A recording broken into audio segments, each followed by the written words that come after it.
Bonjour à tous, mon nom est François Letarté, bienvenue sur ma chaîne JDR-D30, une chaîne consacrée aux jeux de rôle sur table, donc une vie de rôliste et ça va être la réponse à coup critique. Ouais, je vais faire ça aujourd'hui. Écoute, ça fait une couple de réponses que je saute. Fait que si j'y reprends, vous allez m'entendre parler de Noël là, dans les semaines qui viennent. Ben, de toute façon, c'est ça. Là, aujourd'hui, la question est assez simple. Faut que je parle d'un personnage que j'ai eu qui a vraiment pas vécu longtemps. Donc, comment ça s'est passé? Bon, le seul qui me vient en tête, écoute, c'est vieux comme histoire, là, mais c'est dans les années 80.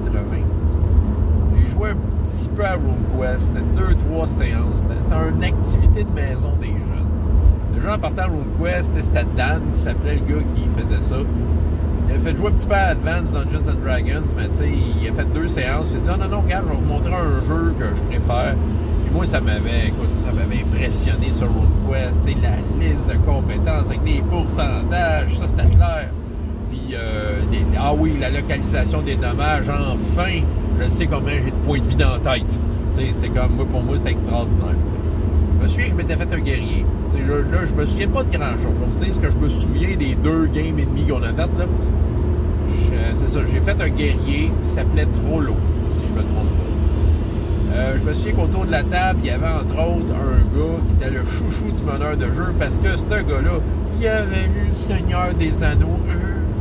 Puis tu as lu le Silmarillion que disait le meneur de jeu Dan au gars. Ah oui, là, soudainement, là, c'était son idole. Là, c'est sûr qu'elle allait vivre un beau moment de jeu de rôle avec ce jeune-là.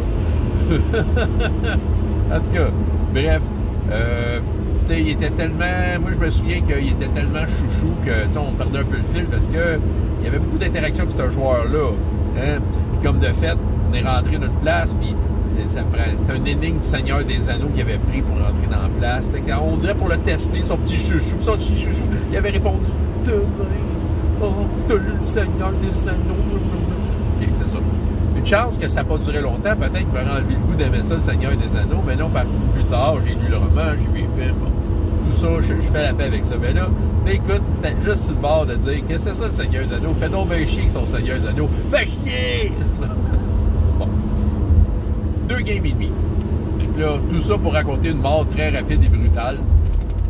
Je rentre dans une pièce, un géant, me vouer, fâché, pogne son espèce de masque, et une grosse roche attachée après un tronc d'arbre. Il lève ça pour m'attaquer. Moi, je me pensais je pensais que j'allais rentrer et foncer dans le tas.